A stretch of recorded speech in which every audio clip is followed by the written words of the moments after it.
wabarakatuh. Alhamdulillahirabbil alamin wassalatu wassalamu ala asrofil anbiya'i wal mursalin wa ala alihi wa sahbihi wa barik wasallam.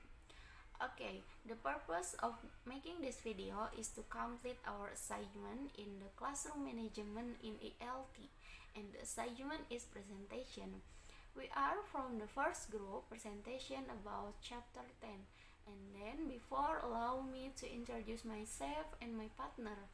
My name is Novita Sari as the moderator, and then my partner is Delani Febrianti as the first third person, and then my partner is Ratih Ratnasari as the second third person. And then before the video presentation, let's read Basmalah together. Bismillahirrahmanirrahim. And then here the video presentation. For the material from this chapter is dealing with non-destructive of test behavior. And then for the first chapter is introduction. The introduction have 2 points. The first point is the benefits, and the second point is the goals. The benefits of this chapter is effectively handle isolate incident of the types of non-destructive of test behavior that are listed under objective. And then the goals of this chapter is can be able to find out how about to design learning activities to each student to supplement following of test behavior with on test behavior. And then the second chapter can be explained by my partner Delani Febrianti. Chapter 2 Discussions. Part E Non-Disruptive of Task Behavior. Non-disruptive of task behavior can easily be ignored by teachers. This behavior doesn't interfere with learning activities in the class as a whole. A student usually only suffer the minor consequences of one isolated incidence of non-disruptive of task behavior. There are several reasons why this is behavior need to be addressed. That are, first, whenever students are of task behavior, they are failing to benefit from your planned learning activities and consequently are diminishing their chance of achieving learning goals. Because you are responsible for helping students achieve learning goals, it follows that you are responsible for helping students be on task. And the second, of task behavior patterns begin with isolate of task behavior that are positively reinforced. And the last, students exhibiting non-destructive of task behaviors tend to fall behind in lessons. Once students miss one part of learning activity, they are unlikely to understand subsequent part, even if they become re-engaged. Students who are unable to follow or learning activities may become bored, frustrated, and disruptive. Part B Mind wandering and daydreaming. First, detection and response. Mind wandering and daydreaming are probably the most common form of student non-task behaviors. The wandering mind is an uncontrolled flow of mental ideas and image. In general, students are reprimanded, humiliated, and punished because their thoughts deviate from schoolwork. Students who daydream alone should not be left alone, but students need to learn to control their thoughts so that involvement in learning activities is not disturbed. Because the teacher can't directly observe the student daydreaming thoughts, intelligent and caring teachers will learn to read body language from students, recognize blank stares, and use questioning technique to detect students who are quietly unrelated in learning activities. Second, strategies. Teachers need to prepare strategies to prevent daydreaming during learning activities. Part C, refusing to participate in class activities. The teacher effectively handles student disengagement during classroom learning activities. Part D, failing to complete homework assignment.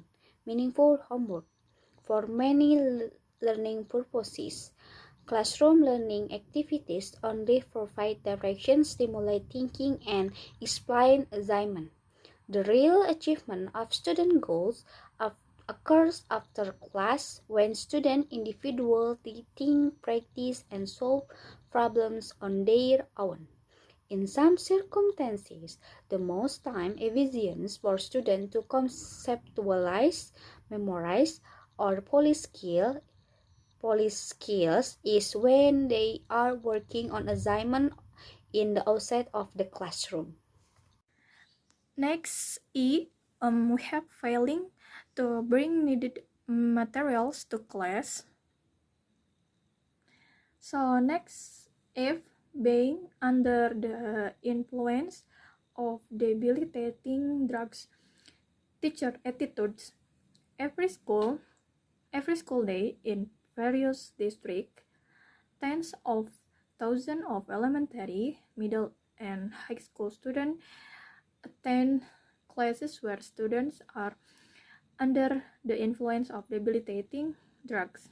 For example, alcohol, marijuana, cocaine, crack, legal prescription drugs, barbiturates, amphetamines, and heroin. Foreigners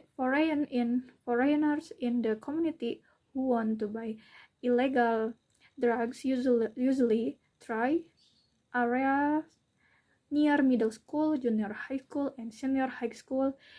In this case, the teachers need to respond to and deal with drug use for students in various ways.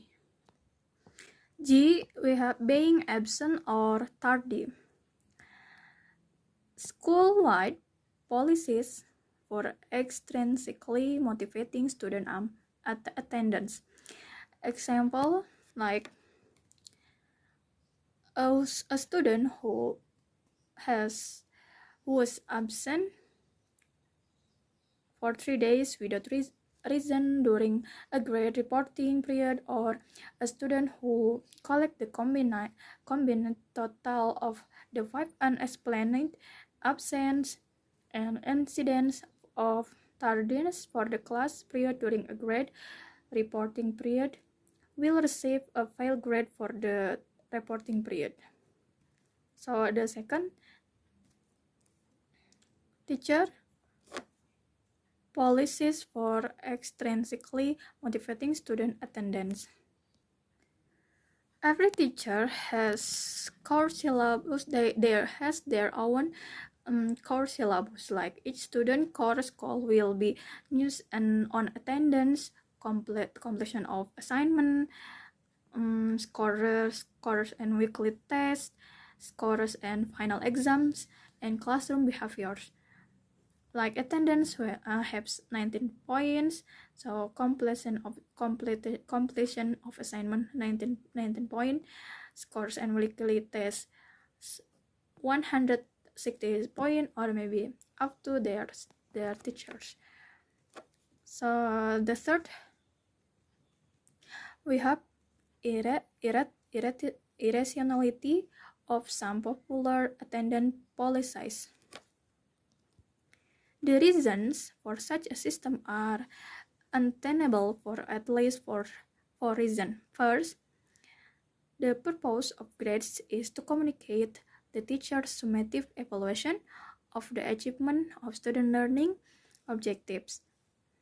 So, second, many students, especially those with a history of low marks, are not motivated by a desire to get high scores or fear of low scores. Third, not allowing students to make up for work missed due to unexplained absent or tardiness is an admission that schoolwork is not important. The fourth, responding to habitual absence with deferral seems counterproductive. So next age, cheating on tests. Prevalence and causes of cheating.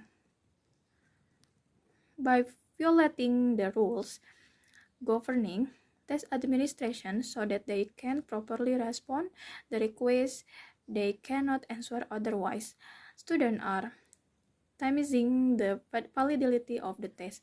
In other words, apart from being an unethical and unpleasant practice, cheating leads to inaccurate and misleading test results. The third chapter is the conclusion.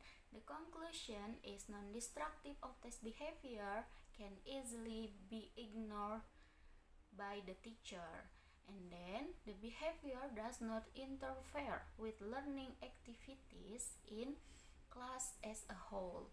Then a student usually only suffer the minor consequences of one isolated incident of non-destructive on test behavior. And then mind wandering and daydreaming in the class, probably the most common form of student non-test behavior. So, students who daydream in the class not live alone, but students need to learn to control their thoughts. So, that involvement learning activities is not distributed. Intelligent and caring teacher will learn to read body language, recognize blank stare, and use questioning technique. For what? For detect students who are quickly unrelieved in learning activities. Okay, let's go to the question session in the WhatsApp group. We think that's enough from our explanation about dealing with non-destructive of test behavior, and sorry for all mistakes and shortcomings because we still in the learning process. And then thank you for your attention. Then let's close this presentation with read hamdalah together. Alhamdulillahirabbil alamin. Then wassalamualaikum warahmatullahi wabarakatuh.